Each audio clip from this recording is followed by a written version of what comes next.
From the Wharton School of the University of Pennsylvania and SiriusXM, this is the Work and Life podcast, which explores how to create harmony among the different parts of life: work, home, community, and the private self, your mind, body, and spirit. The conversation you're about to hear was originally recorded on the Work and Life radio show on SiriusXM 111, business radio powered by Wharton. Here is your host, founding director of Wharton's Work-Life Integration Project and author of the bestseller Total Leadership, Professor Stu Friedman. My guest for this episode is Emma Sepala, who is the author of The Happiness Track. She's also the science director of the Center for Compassion and Altruism Research and Education at Stanford University. She is also the founder and editor-in-chief of the popular news site Fulfillment Daily. In this conversation, we're going to be talking about American culture and how it propagates burnout and overwork and the consequences of those aspects of our lives today.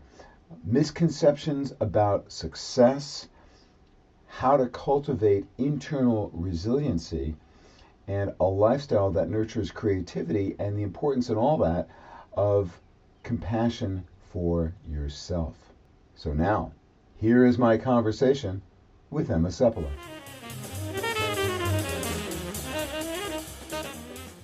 Emma, welcome to Work and Life.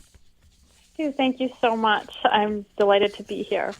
It is great to have you here, and I can't wait to get into hearing how you got into this field. Tell us a little bit about what led you to the work that you do. Honestly, I was working with some of the most brilliant minds at Stanford and Silicon Valley, at Yale and other places, and I saw that we have this misconception that in order to be successful, you have to sacrifice your happiness.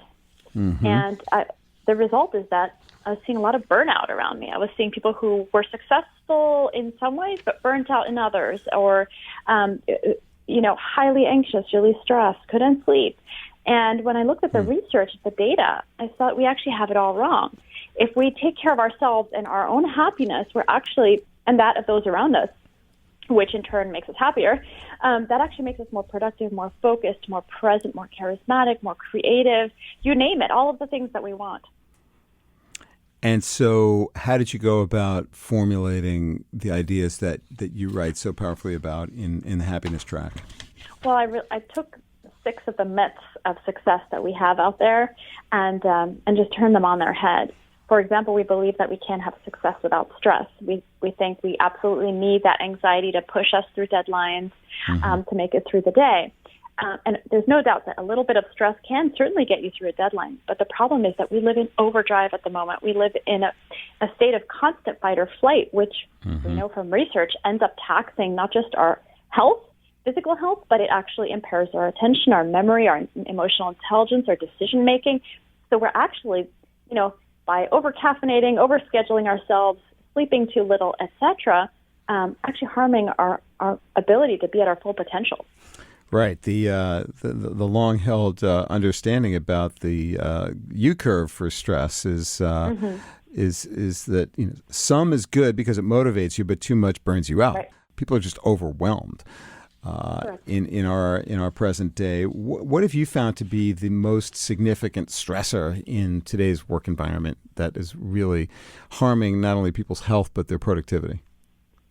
Well, honestly, many workplaces are just buying into this idea: more hours, work more, work harder, and you're going to be more productive. But if you look at some of the European countries, they have less work hours than we do, and yet they're equally productive, if not more so.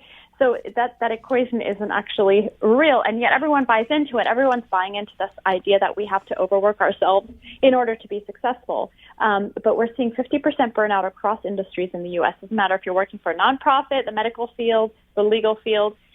We're seeing that 70% of the American workforce is disengaged. We're seeing that 80% of doctors' visits are due to stress. I mean, we're faced with a problem. There's a problem here. There's a huge problem. So what's your take on the primary cause of this overwork, overwhelmed, overstressed American workforce?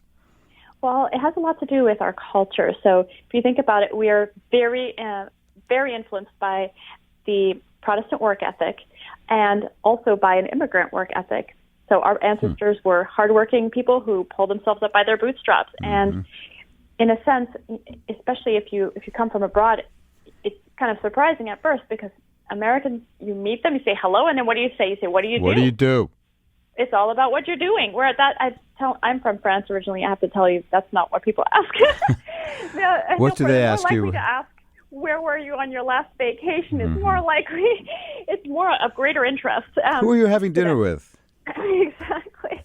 But so it's very interesting. But of course, that's what makes America so fantastically productive, innovative, etc. It's that this is the work ethic is incredible. However, when it comes to the point of defining everything that you do and of impacting your health and even your productivity, then it's ironic, right? So actually, the way we're going about working is paradoxical, backfiring. Correct. It's backfiring. It's backfiring, and people are suffering from anxiety and depression at higher and higher levels. So if you look at the data, if we take care of ourselves, we actually will get the outcomes that we want. For example, creativity. CEOs across the board, one study showed, value as their number one most desirable trait in an incoming workforce is creativity. Above everything else is creativity. Of course, everybody's talking about innovating, disrupting, and so forth. You need to be adaptive in this ever-changing, rapidly changing, way too fast evolving world. So you need to be creative. But you can only be creative when your brain is in delta wave mode. Wave mode. Yeah, which means it's a time when you're idle. It's that space right before sleep. It's the proverbial idea that comes to you in the shower or when you're walking your dog or when you're sitting in a traffic jam. It's when you let your mind wander. It's when you let yourself relax. But if you think about it, nowadays we're so focused on being productive that we don't even stand in the grocery line anymore and just space out. We don't even walk our dog without, all the time we have our cell phone on us. We're checking our email. We're doing something. We're constantly focused.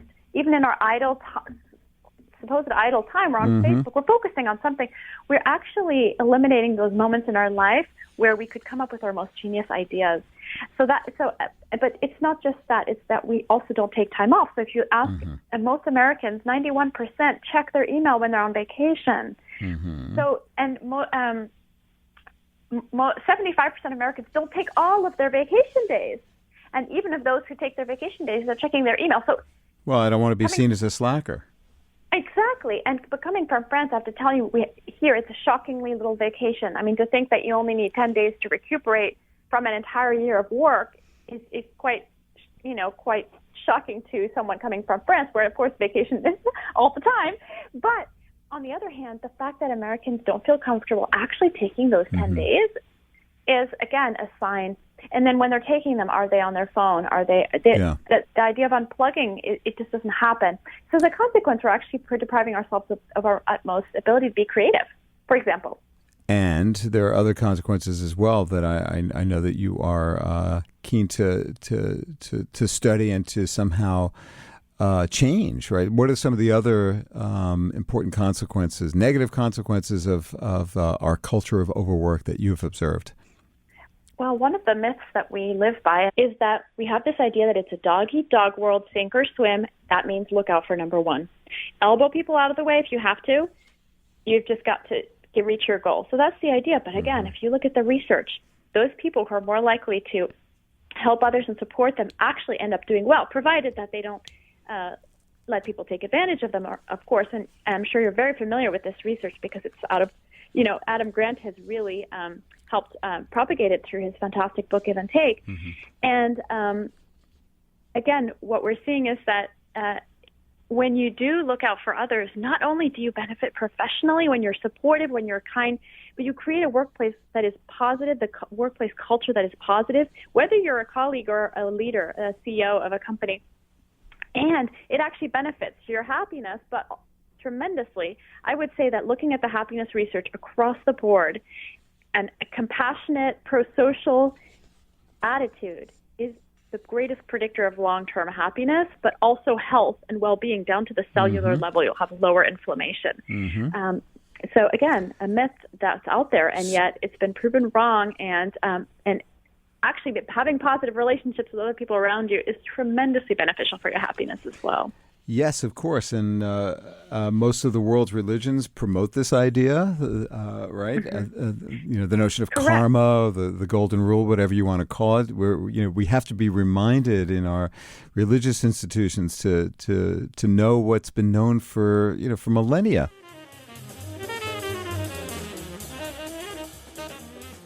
Hi, this is Stu Friedman, and I hope you're enjoying this conversation. If you like our podcast, Work and Life, I'd really appreciate it if you'd take a moment to rate and review us on iTunes.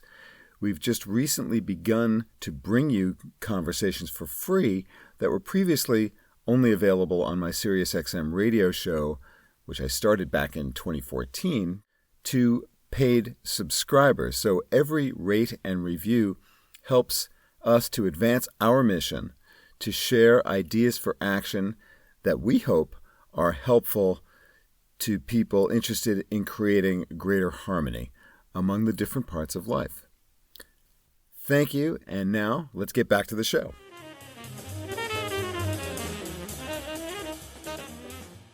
What are the important elements of the happiness track that people can actually do something about, given the intensity and crazy-making nature of so many of our work environments? Well, one thing is that I want people to take away is that you can't do anything about the amount of stress, pressure that's coming at you. You can't do anything about the office politics necessarily that you're involved with and so forth. However, one thing you can, and of course you shouldn't do anything about your dreams and ambitions and goals. That may require you to work very, very hard. But one thing you can do is you can boost your internal resilience and to ensure that your state of mind is very resilient, very strong. And in order to do that, it's taking care of that internal state of mind. So we spend most of our life focused outwardly. We're working, we're speaking to people and so forth. And yet, if we take care of that, of our nervous system and of our state of mind, we can actually sail through things without burning out as fast, with more emotional intelligence, with better decision making, etc. What I mean, for example, to make things a little more concrete, so we talked a little bit about how we live in this constant state of fight or flight and this fast-paced life, and whether it's through over-caffeination or over-scheduling, etc. And yet we're also seeing that a lot of people are needing more and more to use anti-anxiety medication or sleep medications to then relax at night because we're so wired, literally, which actually just means that we're in constant fight or flight mode. So one thing we've forgotten how to do is to tap into the other side of our nervous system, which is the rest and digest, parasympathetic nervous system. But if you look, for example, at animals in the wild or even little children, they have a stress response, and within minutes, it's gone. So, for example, they get chased by a predator in the wild. Within minutes, as soon as the predator's gone, they're back to grazing. They're relaxed completely. There's a reason for that, because the body can restore itself, regain its energy, so that then it can, boom, be ready when the next thing happens, right? How about us grown-ups working in modern America? How do we do it? Well, I've worked with arguably some of the most stressed individuals in our society, veterans returning from Iraq and Afghanistan with high levels of trauma. They're locked into a constant state of fight or flight as a very natural response to having been in a very, very dangerous situation. But I've learned a lot from them about what we can do. The study that we conducted was designed to help them tap into that parasympathetic nervous system, the opposite of the fight or flight, the rest and digest. And we used a very simple tool that we all have access to that taps right into the parasympathetic nervous system, which is the breath. It sounds simple, but it's actually a very profound tool that we can use. Well, it's the essence of all meditation and Eastern religion is to just return to breath. Absolutely. But in this case, it actually changes how you feel in your state of mind because we're changing the breathing. We're not just observing it. And so I'm all about meditation, by the way. I think it's fantastic. But when there's a lot of stress in the system, when you're very anxious, it actually can be challenging to meditate at first. But breathing, when you slow your breathing, when you deepen your breathing, you actually slow your heart rate and your blood pressure in minutes. So you can very quickly start to calm your nervous system down. And as you do that, your mind starts to settle down. And as that happens, you can think more clearly. You can conserve your energy rather than burning out. And in the moment, you can regain your presence of mind. And in particular, when we breathe in, our heart rate accelerates, and when we breathe out, it decelerates. Mm-hmm. I always say, breathe deeper, breathe longer, and slow your exhales.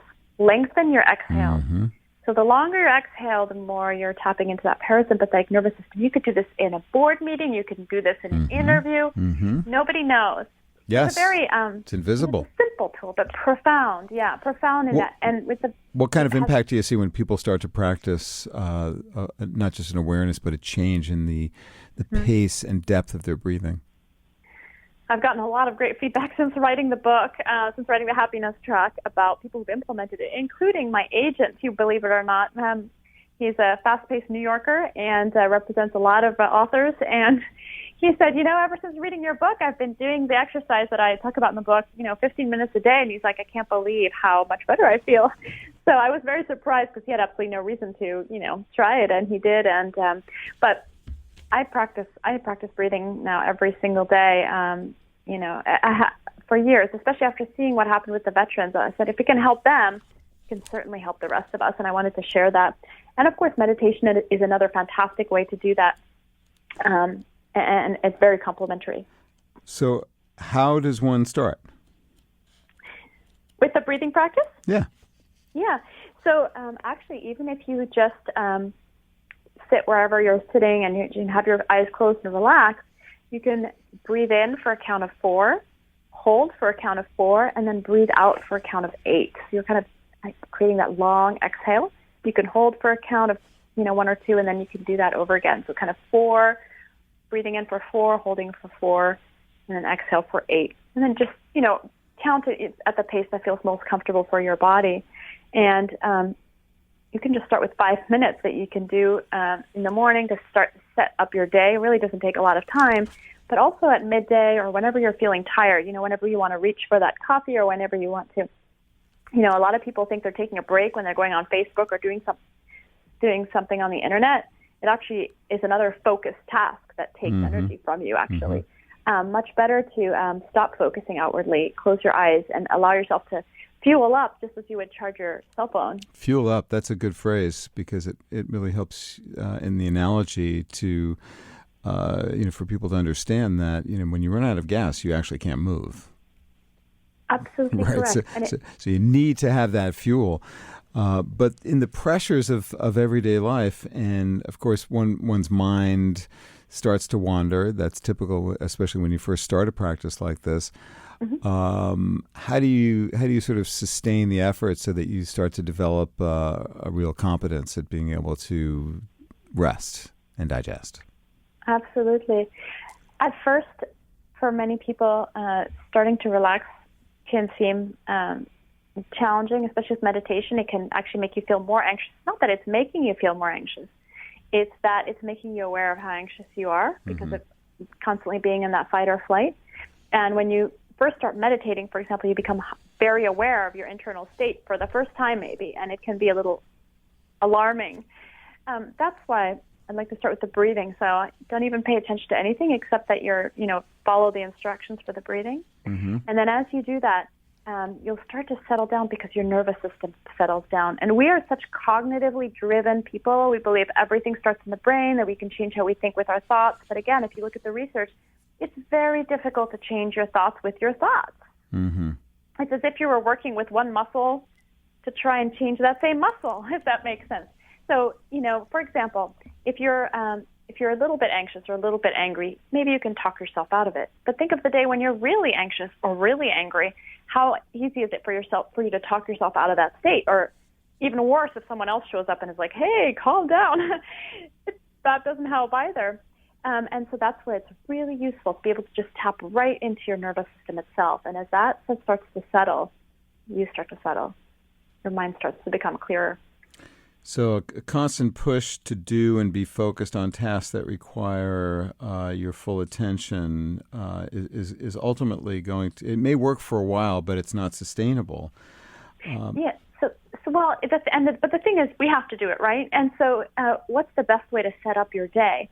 And if you look at the research, the best way for you to have an even amount of energy throughout the entire day, rather than to go, go, go, and then burn out by 2 p.m., is to alternate tasks during the day that are high intensity versus low intensity. For example, you have a presentation to put together in the morning. You do that for an hour, you give it your utmost attention, and then in the next hour, don't do another high intensity activity. In the next hour, do something that entering data, clearing up your desk, going through your mail, things that are a little bit less high intensity. And that actually allows you not only to rest, but it allows you to then access that creativity mode.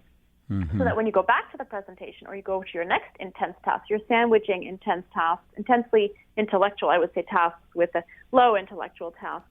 And back and forth, you're able to both manage your energy so it's more steady throughout the day, but also allow that creativity muscle to kind of, that creativity kind of side of yourself emerge more easily. We only have another minute or so, and there's so much more I want to ask you about, but let me just ask you one more question here before we have to wrap, and that is about self-compassion, which you write and talk about. You know, I ask people all the time to assess how important the different parts of their lives are to them and where they devote their attention, and I ask them to look at work, home, community, and the private self, mind, body, and spirit, being that bundle of, you know, the private world of the self. So I asked them to identify how much of their attention on an average week they're devoting to each of these 4 domains. And of course, the self domain is almost always the lowest and valued the lowest as well. One of the really important ideas in the happiness track, as I take it, is this notion of self-compassion. What's the essence of that idea and how to enact it, Emma? Great question. And again, we're looking at resilience here. We all want to be more resilient. And yet, many of us also believe that self-criticism is essential for self-development. And yet, if you look at the data, self-criticism is basically equivalent to self-sabotage. It makes you less resilient in the face of challenge. It makes you less likely to learn from your mistakes, and it makes you more anxious and depressed in the face of failure. And again, if you're in business, if you're an entrepreneur, or whatever you want to do, you're going to face failure. We all do. So self-criticism actually is not going to help you. It's not your friend. But self-compassion, on the other hand, sounds soft, but there's a lot of hard data to back it up. Makes you more resilient, more able to learn from your mistakes and grow from them. It also makes you have better relationships with other people. It has a huge number of benefits. And the way that I think about it is think about if you were running a marathon. It's your first marathon. You're running it, and you trip and fall. And someone on the sideline says, "You're such a loser. What are you even doing here? There's no way that you're not a runner. Like, you're never going to finish this. You should just go home," right? Think about how you would feel. And then another person on the other side says, "Everybody falls. It's no big deal. This is what happens. Just get right back up. You can do this." So you kind of see. So normalizing failure and obstacles along the path of trying to get something meaningful to happen in your world, that really helps people to be resilient and to persist in the face of adversity. Yes, treating yourself as you would treat your best friend. You would not, if your best friend failed or made a mistake or anything like that, you would never say the kind of words that you might have said to yourself. And so again, it's learning to, in a sense, befriend yourself. And that will actually make you more resilient, more successful, and a host of other things. That's an idea that many people would benefit from spending just a little bit more time thinking about and bringing to life in their everyday worlds. As there are many other such ideas in Emma's great new book. So what's the final word here, Emma? What's the main big idea that you want to make sure our listeners take away from what you've discovered so far in your research and practice? Well, if you want to be successful, it really behooves you to take good care of yourself and take really good care of the people around you. I hope you enjoyed my conversation with Emma Sepala. Stress seems to be an inevitable part of our lives these days. And what Emma Sepala and others, of course, that we've had on the show have to tell us is that it is possible to build resiliency and a resistance to these pressures. And it begins with taking care of yourself and having compassion for yourself so that you can maintain a way of responding to the daily stresses and strains that confront us all. It doesn't have to be a lot of investment of time and energy, but it does require some focus to look within and to invest in yourself, even if just in small amounts. It can go a long way towards helping you to have the capacity to create a bit more harmony in your world and to integrate better your work with your home, your community, and your own private needs for your mind, body, and spirit. Thanks for listening to this episode of Work and Life. This conversation was originally recorded on my weekly radio show on Sirius XM 111, Business Radio powered by Wharton. Tune in for live broadcasts of Work and Life on Tuesdays at 7 p.m. Eastern. For more about today's guest and about previous guests, check out our blog at workandlifepodcast.com. Join the conversation by tweeting at Stu Friedman. And for more ideas and tools for creating harmony among the different parts of life, check out our website, totalleadership.org, and my book, Total Leadership: Be a Better Leader, Have a Richer Life. If you like this podcast, please subscribe and share it with your friends, family, and coworkers. Until next time, I'm your host, Stu Friedman, and I thank you for joining me.